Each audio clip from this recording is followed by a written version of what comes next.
Setry ny fanjifana mitoy ny fidinana izay tanterahan'ireo mpiantsehatra samihafa amin'ny fanairana ny fanjakana amin'ny tokony anenana ny vidin'ny solika teny amin'ny tobon'ny fahasankarana ary ny avy eo anivon'ny vondron'olotsotra miaro ny zony mpanjifa niaraka tamin'ny MCI etsika izay entina anairana ny tompona andraiky mpanjakana amin'ny tokony ampidinana ny vidin'ny solika izao natao izao raha ny tatim-pavao. Mitoy atrano fitakiana fidina vidin-solika ataon'ny vondron'ny olona miaro ny zony mpanjifa ka androany izy ireo dia nidina teny amin'ny tompom-piantsonan'ny taksi borosy teny amin'ny fahasankarana nanao hetsika anarana ny tompona andraiky mpanjakana amin'ny tokony ampidinana ny vidin'ny solika. Nisoa izy ireo ny fifampiresahana sy fifandesen-dahatra tamin'ny tompona andraikitra mahakasika amin'ny fiakaran'ny vidin-solika izay mety mahatonga amin'ny fiakaran'ny saran-dalana ihany koa. Ny tolona androany moa zany dia mazava ho azy fa mbola ny fitakiana ny fidinana vidin-solika.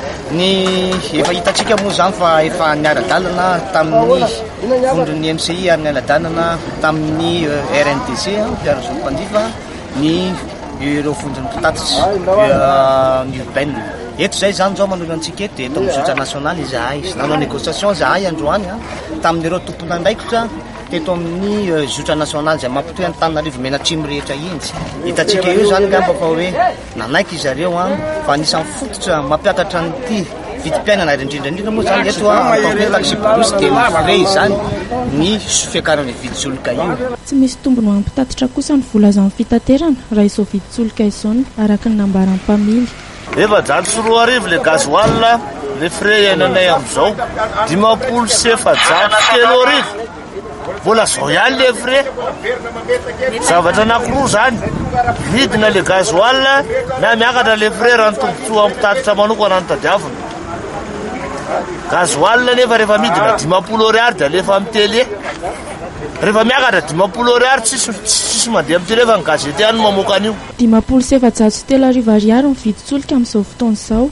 Raha tokony ho 504 ariary izany hoe fanehoan-kevitra ny mpitatitra iray amin'ny zotra nasionaly. Tsy hijanona amin'ny fiara fitateram-bahoaka moa izao hetsika izao raha ny nambaran'ireo avy amin'ny vondron'ny olona mpiaro ny zony mpanjifa hatrany.